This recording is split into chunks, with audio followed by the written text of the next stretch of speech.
Hey everyone, and welcome to this explainer. Today, we're embarking on a pretty fascinating mission together.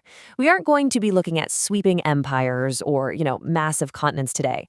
Instead, we're going to decode a single, seemingly simple surname to uncover a massive, ancient narrative. It is honestly amazing just how much heritage can be packed into a few letters, and we are going to unpack the whole shebang right now. So what does the surname actually reveal about the past? I want you to really think about it for a second. We use our last names literally every single day, right? We sign documents with them, we introduce ourselves with them, but our last names are so often ancient job titles, geographical markers, or historical descriptions just hiding right in plain sight. Today, we're putting on our etymological detective hats. We're going to trace one specific family name back through the centuries to see exactly what kind of hidden world it reveals. Okay, let's dive into this. Section 1. The Mystery of Drungay, an Etymological Investigation. Right. So before we unpack the specific name, we kind of need to understand what it actually represents in its native context. Like, what exactly is a crumb? Well, in Kashmiri culture, a crumb isn't just some arbitrary label you're stuck with. It's an indigenous caste or surname that acts as a profound marker of historical roots, lineage, and social identity. It basically tells you exactly where someone fits within the deeply rooted historical hierarchy of the region. So when we talk about the Drungay surname today, we're actually investigating a very specific indigenous Kram. Now, what's really interesting about this is the actual root word itself, Drang, or sometimes pronounced Dranga. This is an ancient Kashmiri and Sanskrit term, and it translates specifically to a frontier watch station or a customs outpost. Think about that. This immediately anchors the surname not just to a family tree, but to the ancient geography of mountain passes.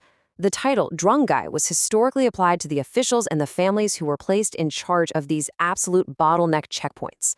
And look, we aren't just making educated guesses about this linguistic connection. Take a look at this. The existence of these Drangs is explicitly mentioned in pivotal historical texts, like Kalhana's Rajatarangini. If you're a history buff, you know the Rajatarangini is essentially the definitive ancient chronicle of the kings of Kashmir, written way back in the 12th century. Finding the root of our surname in a text of this magnitude completely validates our detective work. It absolutely proves these watch stations were highly organized, crucial parts of the ancient kingdom. Moving on to Section 2, Origins in the Mountains. Let's map out these ancient checkpoints. Check out these physical locations that still actually bear the name today. We've got Drang in Tangmarg and another Drang in Kag Budgam. Now, these definitely weren't just random settlements. They were positioned at vital mountain passes and entry points right into the Kashmir Valley. Families that originated from these specific areas or served as guards stationed in these really treacherous mountainous terrains eventually adopted Drungay as their permanent family surname. I mean, their address literally became their identity. So what exactly were they doing up there in those passes? Well, their primary economic purpose was to regulate trade and collect taxes at the valley's borders. These ancient checkpoints were the economic lifeblood of the kingdom. It's like a giant funnel for wealth. So the ancestors bearing this name were trusted administrators and tax collectors overseeing every single thing flowing in and out of the Kashmir Valley. Which brings us to Section 3, Protectors of the Pass, the action at the border. I absolutely love this comparison. On one hand, you have the Drangays, the officials and guards of those customs outposts.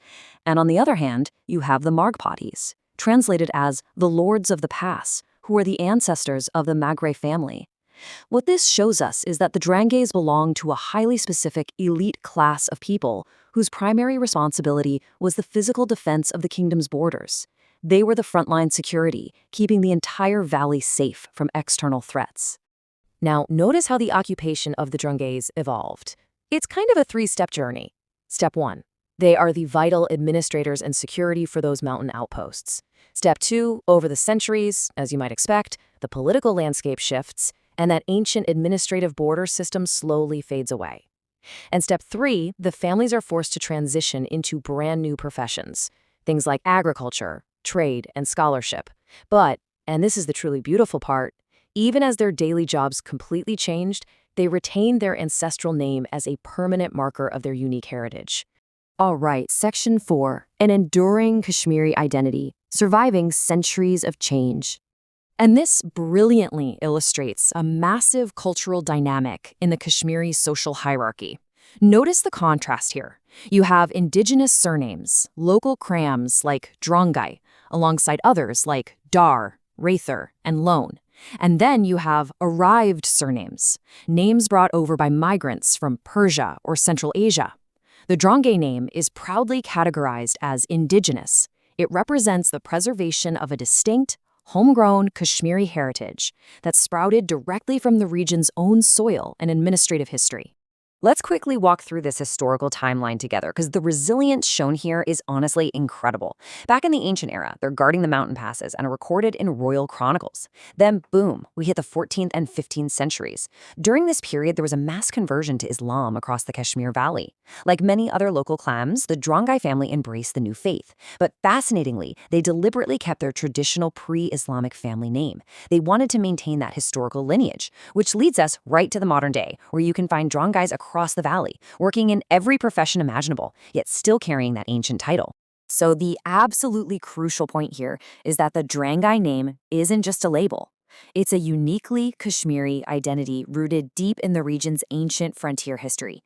It commands respect because it holds within it the memory of the watchtowers, the mountain passes, and the ancient borders of the valley itself. Thank you so much for exploring with me today, and hey, never stop questioning the history hidden right in front of you.